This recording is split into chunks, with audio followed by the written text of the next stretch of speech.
Saxophonist number one of a kind star musician, definitely on the rise. His passion shows in every single performance that I've seen, engages the crowd and excites them with some energy that fills every room and makes every stage or an event a party. His name is Connell Thompson, and he's with us today right here on Music for Your Quarantine Feet. So let's get ready as we vibe with our man, our friend, our guest for today, Connell. Connell, hey. First things first, welcome, and how are you? Absolutely. Thank you, man. What an introduction. I'm doing well, man. I'm freezing my butt off here, coming from Accra, and regretting being back here in New York. But well, welcome back. We're glad to have you back to the U.S. so we can hit you up whenever we want to. But I know you had a wonderful Christmas. We'll come to that. Let me just start from the beginning. If you could tell us a little bit about yourself, where you're from, where you were born into a musically inclined family and all that. Sure. I mean, I'm the first professional musician in my family. My dad grew up singing in the choir, church choir, kind of more like Catholic, classical kind of stuff. And he was a classical music freak. So when I was growing up, it was like all classical, a little bit of jazz. And then once I started going to middle school, branched out to pop, rock, etc. And then eventually made my way to jazz, Balkan music. And then the last few years, I was turned on to Afrobeats and just fell in love and have been doing that. So yes, I'm more interested in that one. I'll get to that. Yeah. So professionally, you studied music, right? It's not something you picked up as a hobby, a saxophone as a hobby down the line. Yeah, no, I started in middle school on clarinet, and then, clarinet wasn't as cool, so I started picking up the saxophone. I really wanted to do drums, but my dad never, didn't want that in the house. And, so I kept up with saxophone through college, ended up going for jazz performance at NYU, so dug myself in a lot of debt for that, but yeah. Oh, and see. Continued playing. So he studied music professionally, clarinet was put aside, saxophone, NYU to actually read music. And then, how on earth did you stumble into Afrobeat? Then, well, I was doing, ever since I graduated, I was, playing anywhere, everywhere, and a lot of times playing in the subways and playing in the parks. Busking is the industry term here, but street playing. So I was fortunate enough to be playing downtown when wonderful man Stephen came and found me, a Cameroonian man, and he was marrying his bride Linda, and they turned me on to Afrobeat. So they requested some Afrobeat songs that I learned for their wedding. And that was the first time I'd heard about it. That was 2018.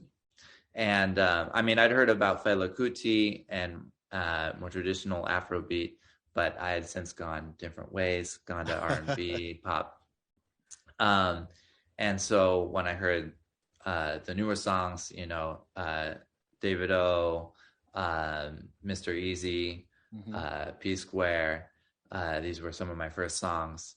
And I immediately fell in love with the grooves, played for the wedding. It was a hit, started playing it in the subways, and was astounded with how big the African community was that knew the songs.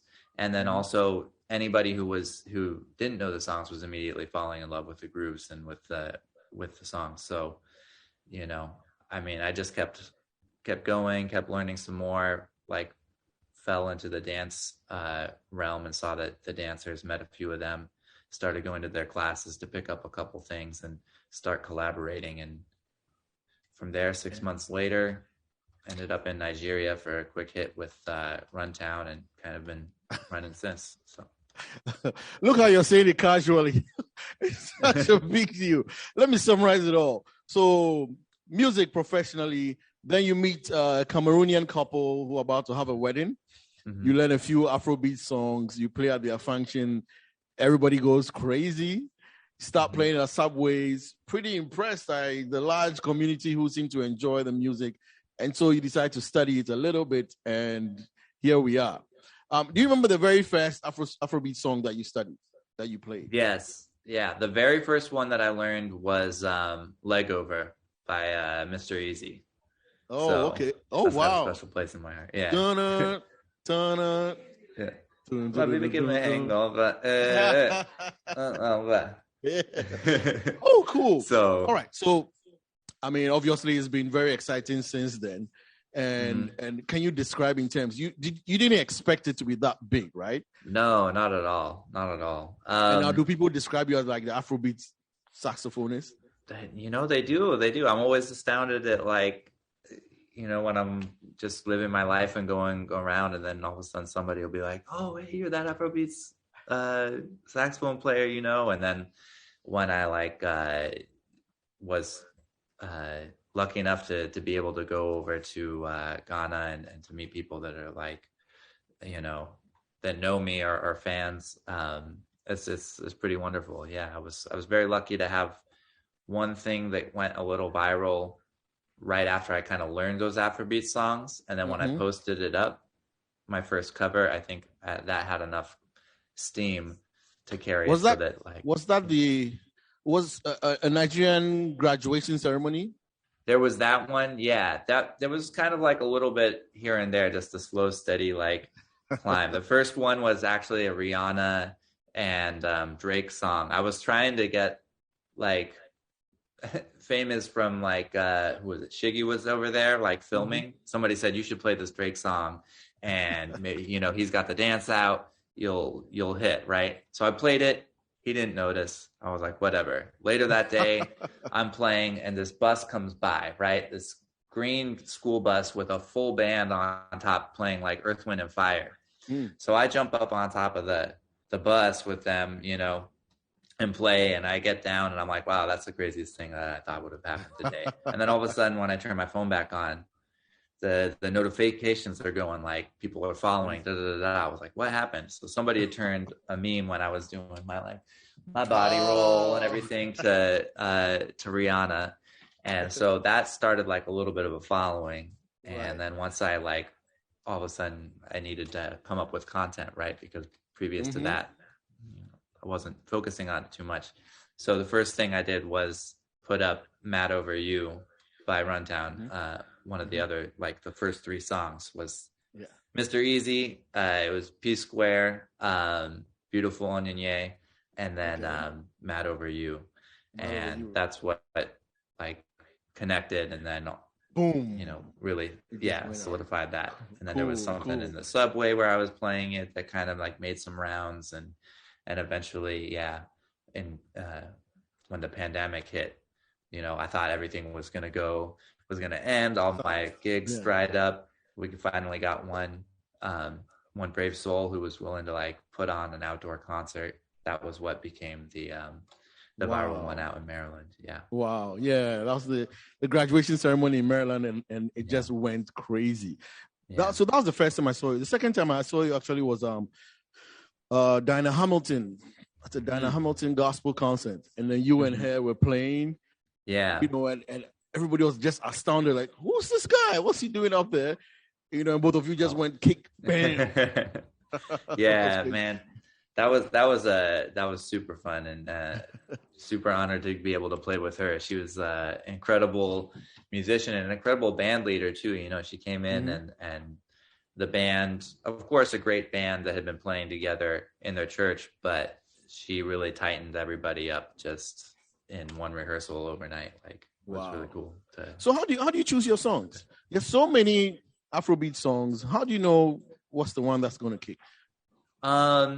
You know, I never know which one is going to kick. And it's funny, I try and stay up, and I always feel like I'm a couple weeks, you know, or a couple months behind. But I listen to the African Heat playlist on Spotify, and I listen to, I think it's called Niger Music on Apple Music, that's got top Afrobeats hits. So whenever those come out and I hear something that I really link with, I want to learn that song. And then also I get a lot of requests from, you know, events, which are amazing because they'll introduce me to new artists and to new songs. So cool. Yeah. Now, how long? I mean, I remember the last time I saw you was in October. We had a function in New Jersey, and we were speaking after the show. I told you about Black Sheriff's, second sermon, and you said, "Oh yeah, I'm going to put it together." Next thing I know, you are playing that song. How long does it take you to master a song? It usually takes me for most songs, like I'd say 3 to 4 days of practicing a couple hours, 2, 3, 4 hours, maybe not 4 hours fully, working on the song. It takes like not only the repetition that day, but also all through the, reviewing it. You'll come to it the next day and you'll be like, oh shoot, I thought I learned it yesterday. But eventually, I'll get it down pretty fast. The Black Sheriff one was super. That was a little bit more challenging because he's rapping a little faster, and that was super fun to learn. And it's kind of like one of the big reasons why I went out to Accra actually. So let's talk about that. I mean, this Christmas I saw you all over Accra, and I was pretty upset because I was stuck here. It was cold. I wasn't too sure whether I should go. I should stay back. But you had a ball. What took you to Ghana? What functions do you remember? So it's funny. I actually missed Christmas time, which was the perfect time to be there and to be there for Afrochella. But I saw, I'm sitting in New Hampshire and I'm seeing all the amazing events going on. I was supposed to be there, and I was like, I need to get out. So right after New Year's, I jumped on out to try and catch the end of the holiday time, and it was just wonderful being out there. And I know that was, only like a fraction of the wildness, but was managed to link up with this really great saxophone player out there named Echo. If you are available, have your phone by you, check out Echo Sax, EKOWSA. That's my name, Yes, he's your brother. So I know you already like this man. And wonderful dude, and a great saxophone player. And he showed me around, showed me Kruna Bar. It was the first time that we played together, and we just you played a Kruna? Yeah, so he invited me out. I came out late at night, and it was funny because that was exactly what I was looking for, right? Like I'd come to a couple other places, it was a little quieter, and then you go inside Kruna and it was like, okay, this is the club, this is the vibe, and it was great. Wow. So did you know Echo Sax before you went to Ghana? I didn't know. And I was really humbled that like when I landed, a friend of a friend got, I got linked up. He's showing me around. He introduces me to the owner of Jam Rock, sets up a date there so that I can perform there. And then introduces me to his friend Echo. And Echo was like, oh, man, I've been following you for a while. Like, I'm a big fan. So it was really, really touching. And then we start playing. And, he was telling me, like, oh, I want to learn from you. And I'm like, well, man, shoot, I'm going to be picking up some tricks from you. So, yeah, he's a really Oh, that's cool. So you had a couple of events at Jam Rock as well. Eliza and the Jam Rock crew. Yeah. Oh, cool. Yeah, nice we played. Yeah, played one time at Jam Rock. Played a couple times at Kruna Bar. Played a couple of weddings and stuff. So all in all, exciting. Well, you visited Nigeria as well, once or a couple times? Just once. I need to get back, and I know I'm definitely planning on December being. I know you enjoyed it as well. Ghana. Yeah. It was Ghana Jollof, Nigerian Jollof. You tried them both. The verdict. I mean, how is Nigeria representing in the room tonight? Because if not, then I can be honest. But I'm supposed to take no sides here. No. But Ghana's got it. I'll tell you what. We know the answer already to that one, man. Yeah. That's right. Cool. Okay, you know what? So Afrobeats is something that you do a lot now. You do other genres as well, right? The regular. If I said play me Louis Armstrong, you can strut it quickly. There's another fast rising genre called Amapiano. Have you heard about that? Yeah. I'd heard a little bit, like a couple songs. What is it? There's the one I'm trying to remember who the artist is. Like it's that was the first one I heard on New Year's of last year. But when I was out in Ghana, actually they were bumping it a lot. You know, a lot of Amapiano. They would, especially Kruna was like, I don't know, 3 hours straight of Amapiano, which was really dope.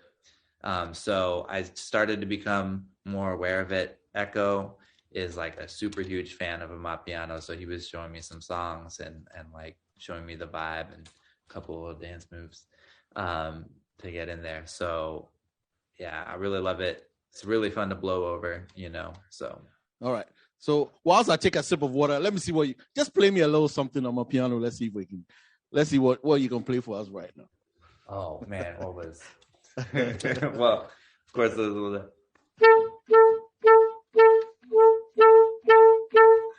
one that's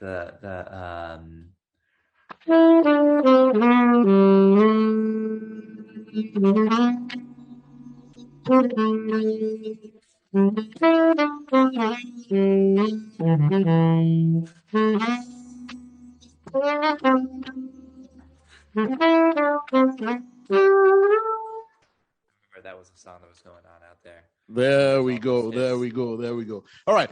I think, Connell, that sounded good already. Let's take a quick break. Let's listen to you play something for a little bit, and then I'll come back to talking. Let's see your first tune that you play for us today. All right, let me get this one going here.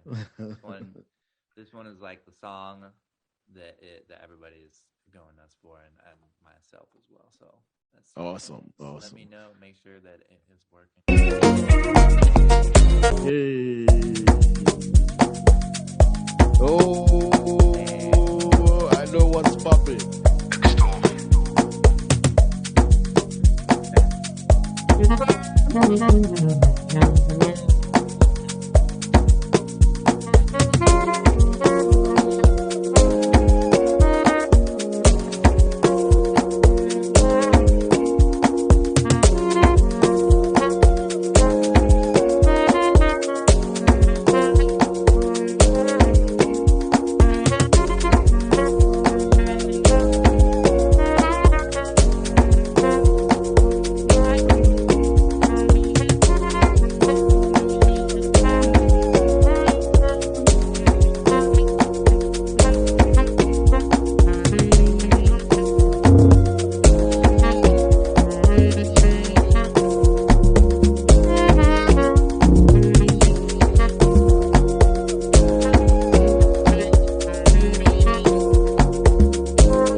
Connell represented with Mona Lisa live. That was crazy. So with this one too, what, it took you 3-4 days to learn this one?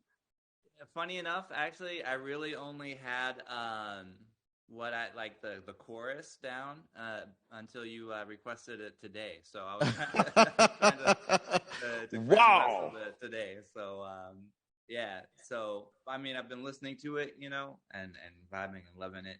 But yeah, so we're gonna tighten up the second half of the melody. Don't worry, guys. Man, Connell, this is crazy. What's your calendar looking like for 2022?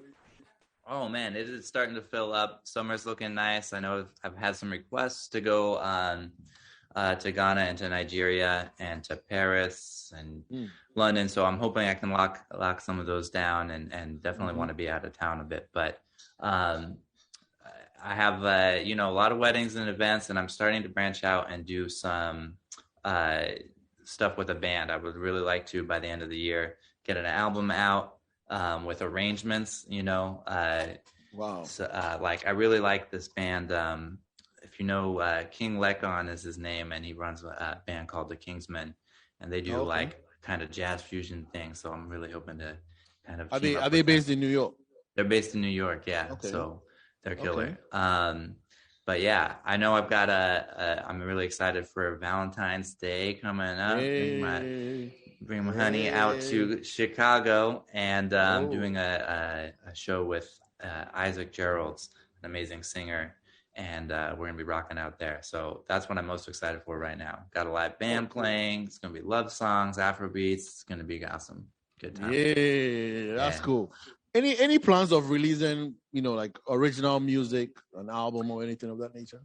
Yeah, definitely. So we're actually in the works of like finishing up this song. Echo and I, when I was out there, recorded a song together, and that will be coming out hopefully by the end of March, and looking to put together a show here in the States for it. And so keep tuned.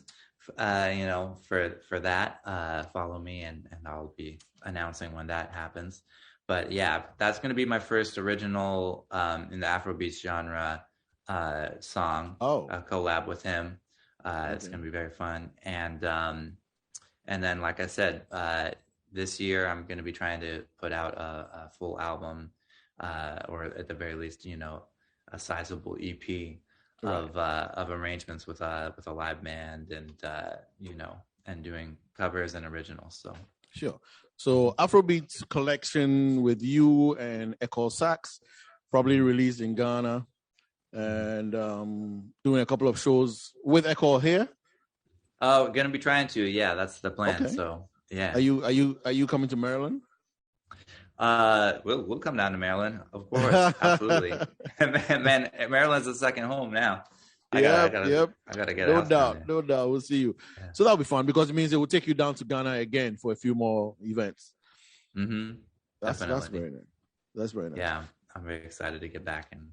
Yeah. So how does one get in touch with Connell? Social media handles? Where are you? Yeah, I'm online on Instagram is my biggest is my big platform. So everything goes on there. That's at Connell Thompson Sax. Very long. CONNELLTHOMPSONSAX. So that is where you can find me there, Connell Thompson Sax. And I also have a YouTube channel where I put up the full lengths, and trying to build up the TikTok fam as well. Yeah, everybody going crazy on that. But yeah, Instagram and YouTube are my main ones right now. And then you can reach out to me. My email address and phone number is on there. So Connell, no more subway displays from you anymore? Oh, I'll be doing the subway for sure. Every now and again, I like to go down and chill. It's a good way to, like, first off, just connect, give back to the community in a way, and practice for sure. Because like, there's nothing like actually performing, and having to be on for a full 2 hours plus down there. So be doing that, yeah. And also, I've been doing the subway thing, but also bringing it above ground. I do this series called Live from the Balcony on my fire escape, where we set up a bunch of musicians. That started in COVID as a response to that. And we did it again this year. It's always a fundraiser, and we're going to be featuring other bands. So definitely also check out for that. Wow. So that wasn't a one-time thing? Because I saw it once. I just thought it happened, out of the blue. You guys on the fire escape just playing. It wasn't a one-time thing. No. So it the first time that I saw it, people were doing the celebrations to raise morale and to celebrate the essential workers. I hadn't known about it. My side of the building doesn't face, I guess, the street that was active, and I was walking outside right at 7:00, and all of a sudden I hear a trumpet player down the street, right, and people are going nuts. So I ended up joining that trumpet player later, the next day. She turned out to be a Grammy award-winning trumpet player who I'd known through a friend, and amazing woman, Ella Brick. And so we would do some playing together with backtracks.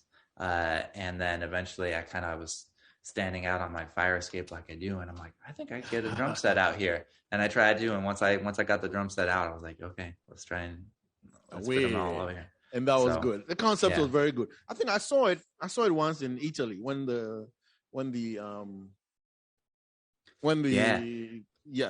COVID started first. I saw that in Italy first. Yeah, a lot of people were playing and doing. Yeah, that's very cool. That's very cool. Well, I can't just let you go away like that. Definitely have to let you play again before we say goodbye. So before I let you play, a final message to your fans, and then we go have a Connell set. Oh, okay. To my fan, I would just say an infinite amount of thanks. I never expected to be playing and to have a fan base. So if you're out there and you are, I appreciate it. You listening, and please feel free to send me songs that you like, man, because I'm always looking for new stuff. So absolutely, All right. That's what I think. Cool. That's good. The next few minutes are yours, Connell. Just treat us to whatever you want to treat us to, and we definitely will be happy. Thank you, but after all, thank you for being here. Thank you to Peter Kwaba putting this together. Thank you for everybody who's being a fan of Connell and looking forward to today's show. I hope you're happy about it, and you definitely hear more from him, as he just said. All right. Connell, Echo Sax, coming up pretty soon. Who knows? Maybe I'll talk to Echo one of these days. Yeah, you really should. He's fascinating, man. Awesome. No doubt. All right, this is a little mashup here. I'm gonna try and I just put these two together. We'll see if it's smooth here. All right. And these were the songs that brought me to Ghana this last time. I'll tell you what, when I heard them, I was like, I need to get out there. Ooh.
Some of the crime, bro, then don't say I'm late.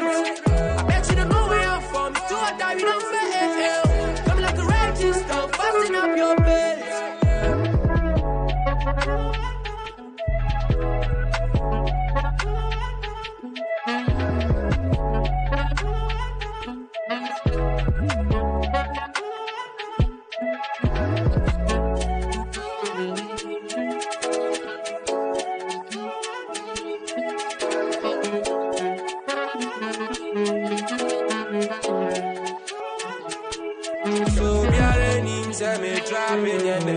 Koneko busa penny say me hits me say I obiare ni say me trap it and Koneko busa penny say me guide him yes.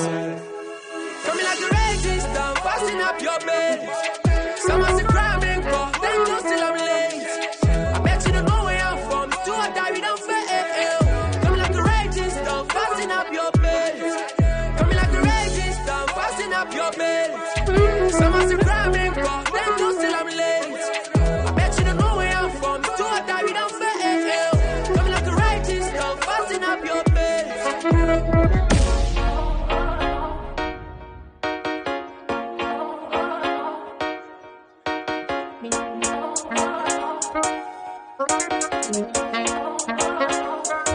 Yo, Snow!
Connell the Asamaba. Well done, well done, well done. And of course, thank you very much. Thank you very much for doing this for us. It's been crazy. You're actually setting up your sax and putting it all together and letting us feel the enthusiasm that you always carry with you, Connell. Thank you. Thank you. Extremely, extremely, extremely grateful. There's a comment coming in. Somebody wanted to find out, please, is he married or not? If he's not, we want to get him a Ghanaian girlfriend. He doesn't. So, yeah, and I'm not. I'm single. Hit me up. Actually, I'm not. There we go. So you have your answers. You have your answers now. All roads lead to Ghana for Connell's engagement in the year 20, whatever it is. Cool. So thank you very much, Connell Thompson. The pleasure definitely was ours, and it's been fun talking to you. Wishing you all the best in the very near future, and of course down the road as well. Absolutely. Thank you, man, so much for having me on this show. Not a problem at all. The pleasure definitely was ours.